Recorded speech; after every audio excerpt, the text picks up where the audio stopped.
Hello and welcome to the Never Heard of It podcast. I'm Craig Moorhead.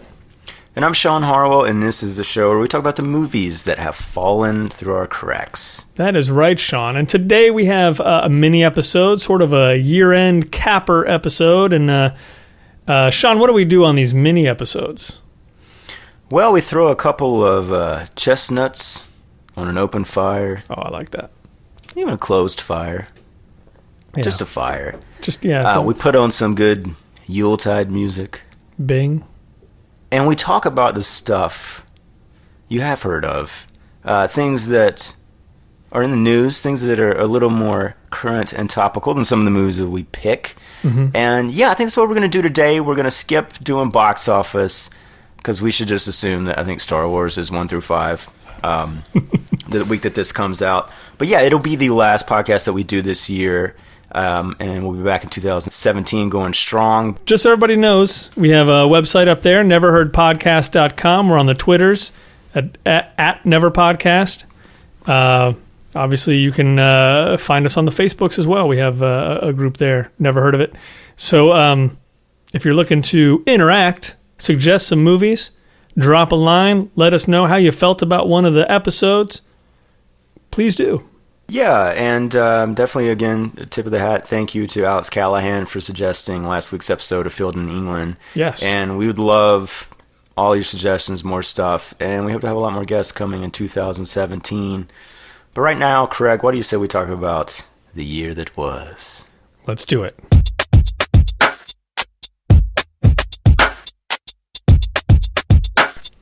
All right, so keeping up with the exact theme of this damn podcast, I thought it would be only appropriate for us to first admit what are the movies that we are most ashamed of not having seen yet in the last few weeks of 2016. Right. Maybe we'll sneak some of these in when we get a little bit of time off. We got kids. Right. Christmas is crazy.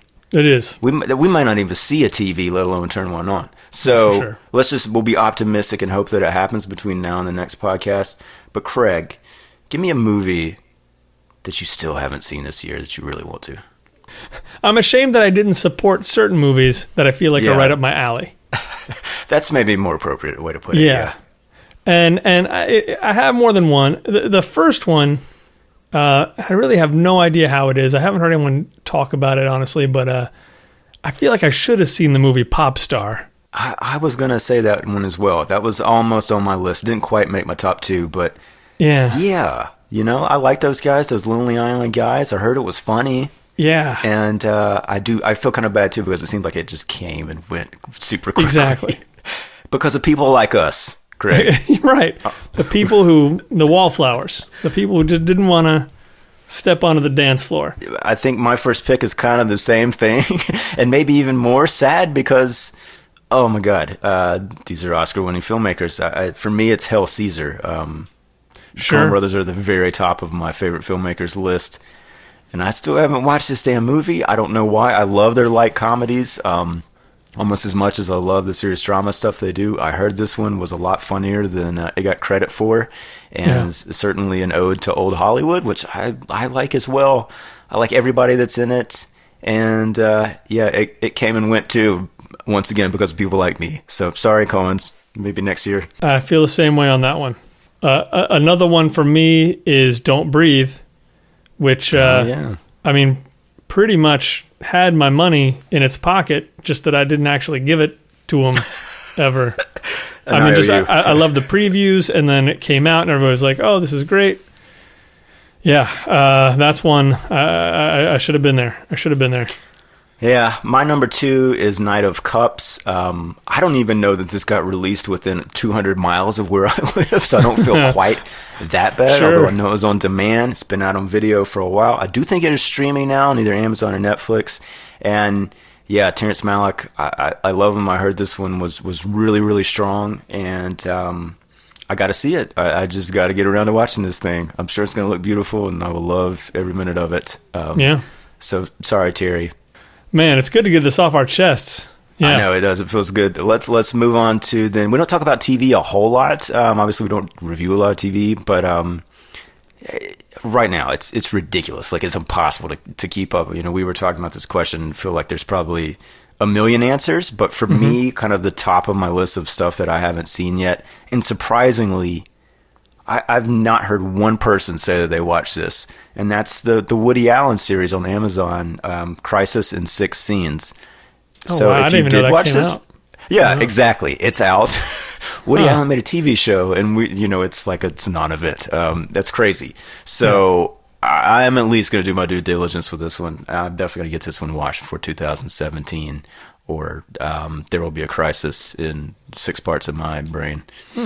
Yeah, myself, I actually wrote down a bunch of stuff, but the one that seems to stick out the most, because when I first heard about it, it seemed like it was just going to be some kind of campy show that was going to be, trying to get an audience by being ripped from some kind of headlines, although the headlines are like 20 years ago. But the OJ show, like that OJ miniseries, the number of people who have told me that it was good, and just I don't know, I can't wait to watch this now. Craig, I started that one. I think I'm 2 or 3 episodes in. Yeah, that was a while ago. I got distracted by a couple other shows, but it seems really, really super solid in those first couple episodes. Great work by that cast. You know, it's not necessarily, again, just looking at it on the face of things, like, I don't know about this guy in that role, or this person or that person. But man, they all kind of stepped up, and it feels like the performances are really big, and I like that. It makes it kind of pulpy and a lot to chew on there. And Sarah Paulson is fantastic in everything she's in. She plays Marcia Clark. Yeah. So that's one that I definitely want to see. And then, the other one for me is I really want to finish Black Mirror. I've barely started. I've only seen like 3 episodes total, and not even in order. But it's really just strikes me as being full of fantastic ideas and ruminations on technology, which that's kind of like what I like from sci-fi, and it's sort of an ode more to the Twilight Zone side of things than, say, Star Trek, obviously. But it feels very relevant, and even, aside from it being quite entertaining, and I know every episode is different, so maybe some are less entertaining than others, still feels extremely thoughtful and extremely insightful. And I think, a glimpse into kind of what we're all going to be dealing with in regards to these black mirrors that we hold in our hands and stare at all day long. So, I nothing but dying to see the rest of that show. If you haven't started it, big recommendation. Yeah, I think that's another one I got to dive into. And I guess sort of along the same lines is Mr. Robot, which is another one I heard a lot about. Me too, yeah. And I'm completely on the outside of it, yeah. So, I got to I'm waiting for the spin-off and Mrs. Robot. Atlanta. Yeah. That was another one just hit me. Somebody else, actually our good friend Todd Rohal was talking to me about that recently, and I was like, man. Yeah, that one looks really interesting. I flipped through some of it, just going through Dish Network, and it was a really bizarre episode. It felt like it was designed to be like a series of infomercials in a weird sort of way, and I don't know. Yeah. I don't think that's the standard format each week, but right. I was like, what is this? Like, it's cool. It seems like it's doing some really bold things. I got to check that out. All right, well, let's talk about things that we did check out. Is there a movie that came out in 2016, or at least released in the U.S., that you did see that you would say is sort of the cream of the crop for you this year from what you've seen? That's a good question. I just watched a movie this past week.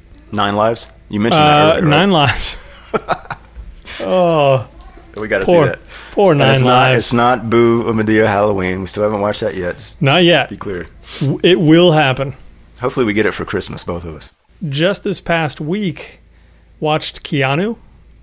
Oh, man, I still got to see that. I forgot about it. Jesus. And, man, yeah, it was exactly what I wanted. It hit every sweet spot. And, I mean, man, yeah. That's another one. I was sold on it from the moment I saw that trailer. I was like, that's the movie that I want to watch this year right now. Man, yeah, that was really good. And I got to throw out there Uncle Ken 2, which Todd Rohal directed. Of course. That was one of the most enjoyable in-theater screenings easily of the year. Oh, that's awesome. Yeah, I can't say enough about that. Like, definitely seek that out because that's really good. What about you? Well, I still obviously have a ton I need to see, and we'll get to that. Really, really enjoyed The Lobster, the movie with Colin Farrell, directed by, and I'm probably going to butcher the name, but it's Yorgos Lanthimos, the Greek director that did Dogtooth.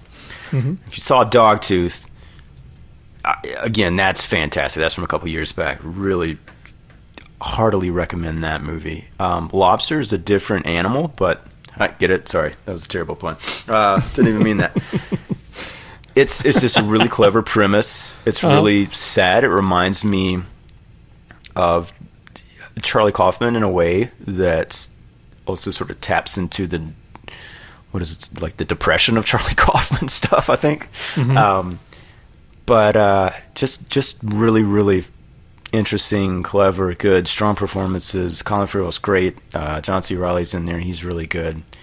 It could be one that you'll love or hate. I definitely recommend going and looking at, if you go on iTunes or Google Play or whatever, just read the reviews that people are leaving for this movie who I think were maybe a little unaware of what they were getting into. And boy, they did not enjoy it. I love that. But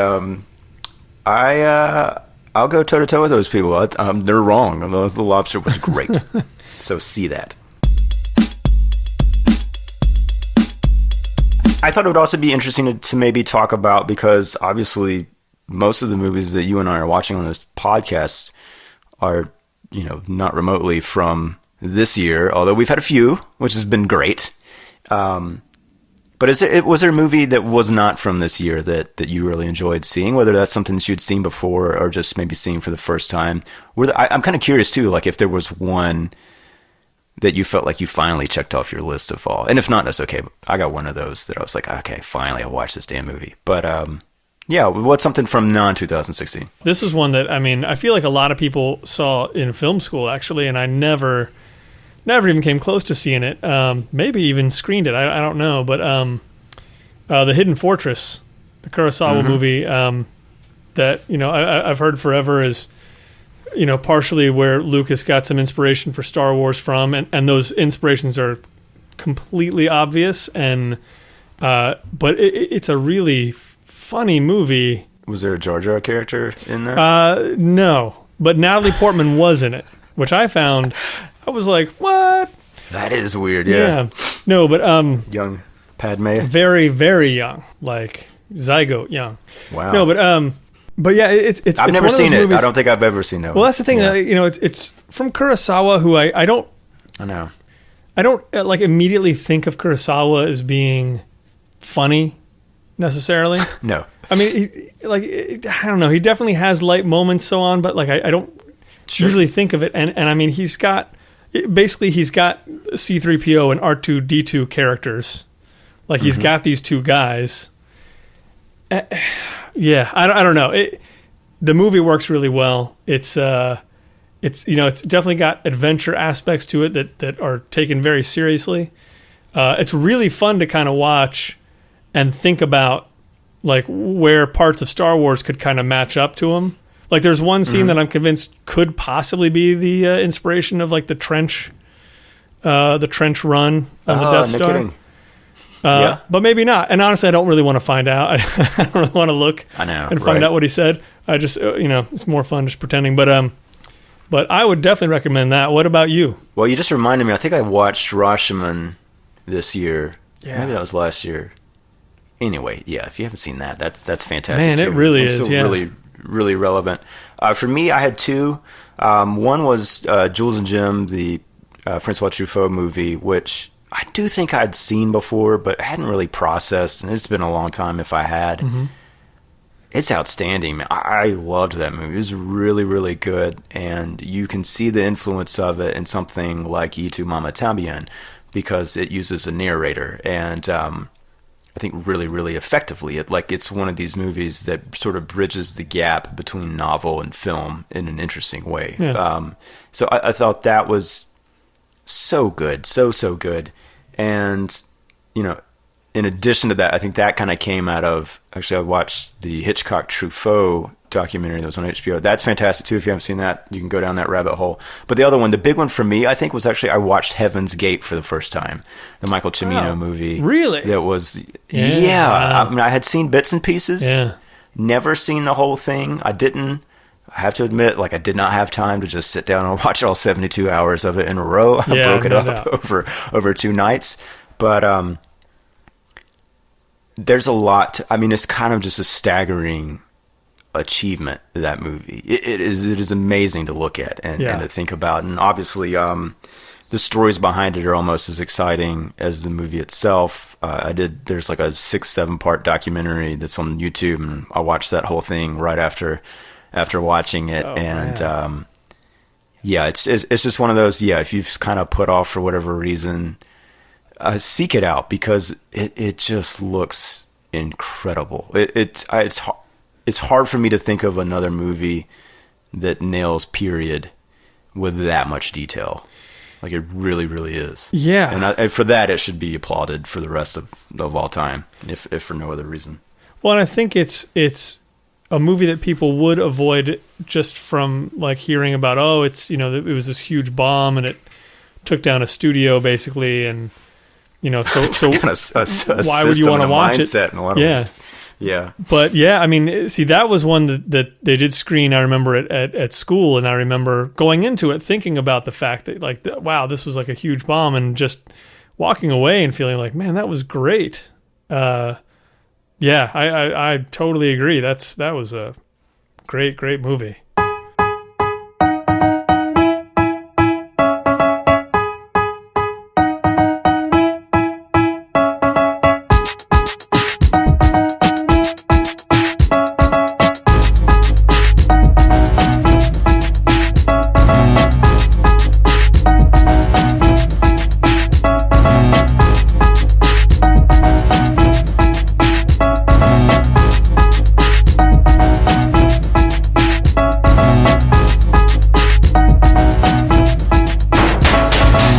Let's talk then about, what are you still most looking forward to seeing now, that's maybe come out this year, or that's just like we talked about Silence is coming out in January. I don't know, what's sort of topping your list of things that you still want to see?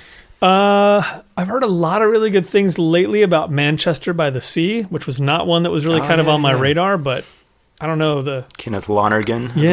Kind of the responses have been I don't know, just so that I've been like, maybe that is for me. Kind of want to check that out. Again, I was talking before about La La Land.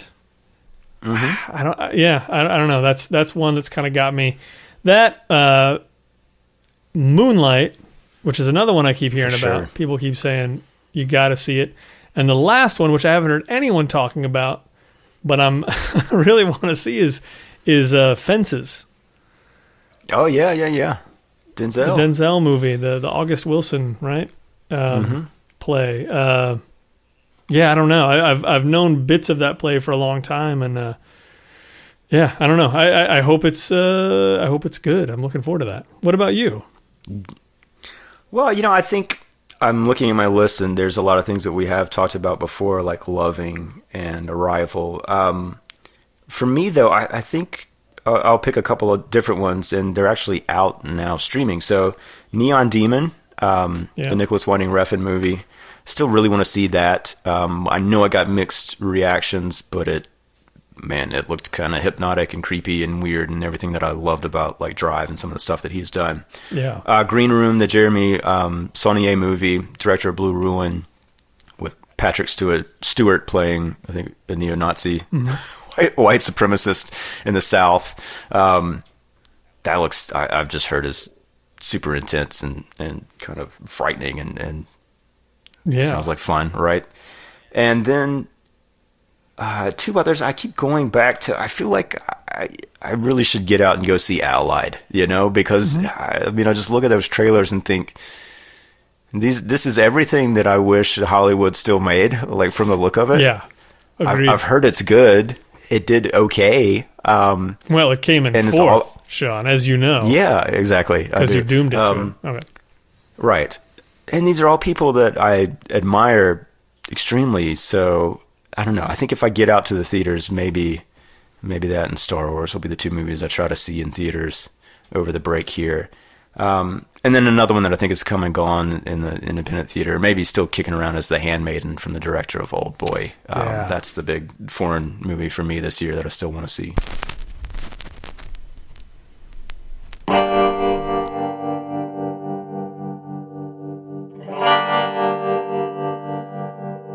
Well, let's at least say one thing about our podcast on this list, and just say what's the, like, looking back on it, what was the most enjoyable, like, forget best or kind of well crafted or any of that nonsense. What was just the most enjoyable movie watching experience you had with one of the movies we watched and talked about on the podcast in 2016? Well, you know what? I feel a little bad saying this because I'm literally like cribbing right off your list, but it was the first thing that popped to my mind too. It's fine. And that's Quest for Fire. Quest for Fire, right? That was top to bottom. I mean, the movie, I enjoyed that movie so much, like, and so much more than I thought I was going to. And then, and then the conversation was fantastic. Like that. Yeah, I feel like that was top to bottom the best one. Yeah.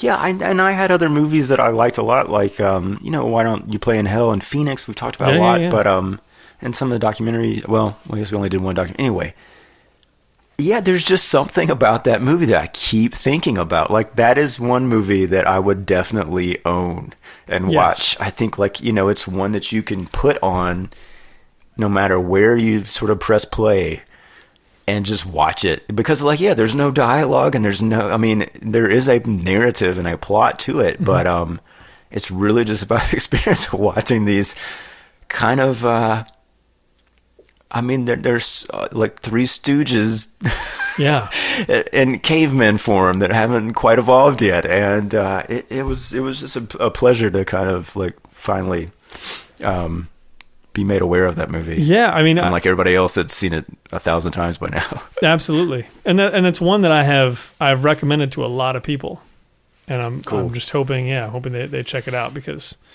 that was fantastic. Well, snap, man, you just made an awesome segue then, because I think we should let's recommend some stuff to watch after they get done opening presents.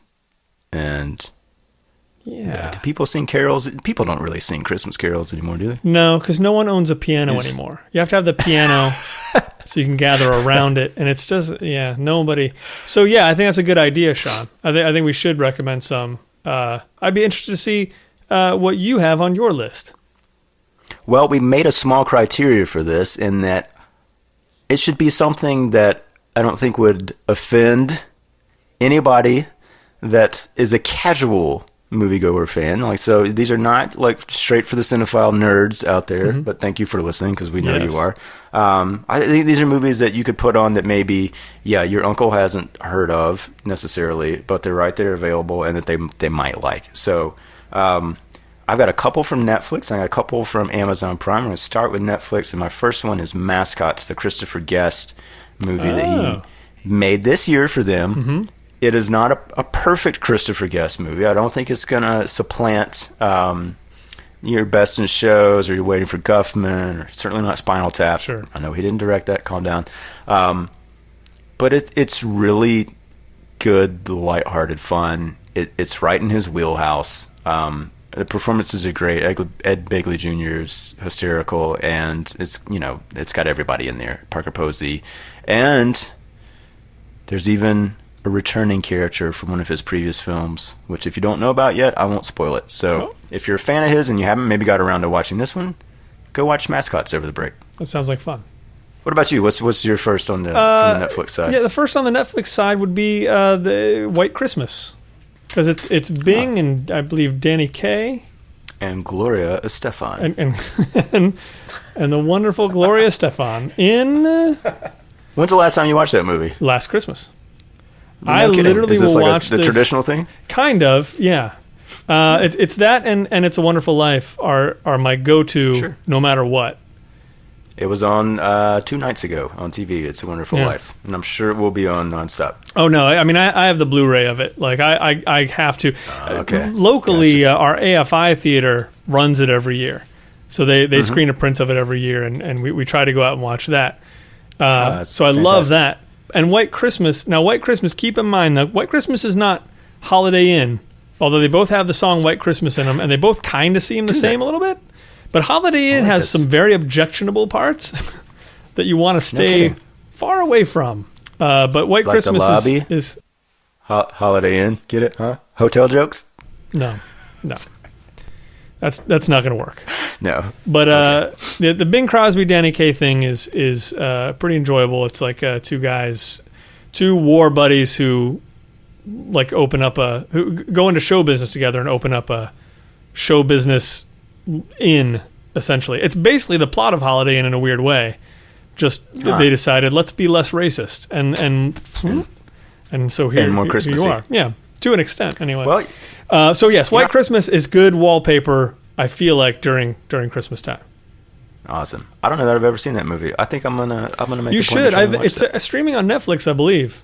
Awesome. So yeah, check it out. It's a lot of good tunes and all that BS. Cool. Two quick more for me on Netflix. One was Finders Keepers, one of my absolute favorite movies, period, from last year. Definitely one of my favorite documentaries. If you know anybody that lives in the South or has ever been to the South, yeah. This is the King of Kong style documentary that you need to watch with them, and it's basically a custody battle over one man's detached leg.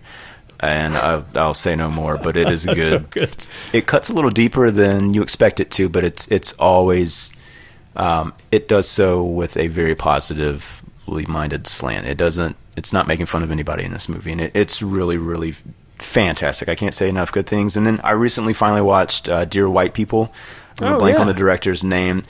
That's another, you know what? That's a good one too. And like that is a good sort of, that's not going to be for everybody, right. But it's actually it is both political and entertaining at the same time without being heavy-handed in its sort of political skew of things. It definitely reminds me of like early Spike Lee, and in a good way. And I think that's a good one too if you're looking for something with a little more, I guess, like a little more social commentary, perhaps.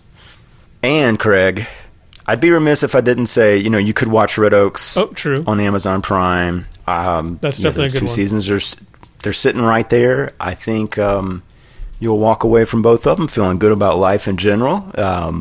You'll have had a fun experience with some laughs, maybe a couple tears, cries. It'll remind you a lot of the holidays themselves, I think is what I'm trying to say, but without those heavy holiday blues. Right.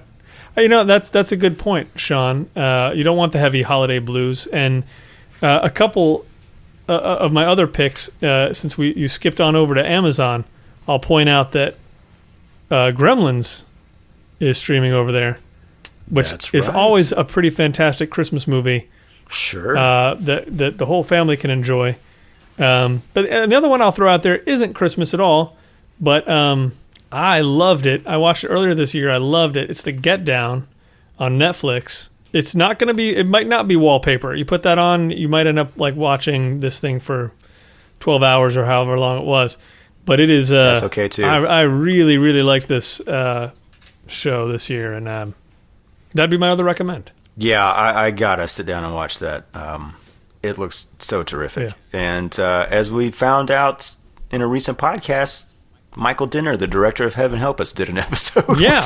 I still can't make that connection in my head, so I'm dying to see it for that reason alone. Yeah. Yeah. The last one for me, and this will be the pick for all you major movie nerds out there, De Palma, the documentary on the man, the myth, the legend, is now streaming on Amazon Prime, so if you have not sat down and watched that yet, there are definitely worse ways that you can spend an hour and a half. Mm-hmm. If you're a fan in the slightest, I think you'll enjoy this. It gets into the weeds, and he's a really interesting person to listen to. I gotta watch that. That's for me. That was just for me, wasn't it, John? I think it was. I think it says, like, there's a little asterisk underneath it on Amazon that says, this is really for Craig. That makes sense. yeah, it's been a good year. I think it's been fun. I think we're just gonna keep doing what we're doing. Mm-hmm. Yeah. Don't expect any Keep huge trucking. changes from us. You know, if you want to look at some of the stuff that we've linked to and listen to these past episodes and help out some of the filmmakers that we've had on by either watching their movies or buying their movies, or like Megan Griffiths and her film Sadie, you can support financially. That would be the best gift I think either of us could receive, short of a check. I could just take a check. Yeah. Really. I would have no problem with that. But which you can make to cash. right. Just leave it blank. No, but I think that's it. You know, we cracked, I think today, 100 followers on Instagram. I mean, that's fun. It turns out, Craig, if you just put #nerd in every post that you make, people come like it. Oh.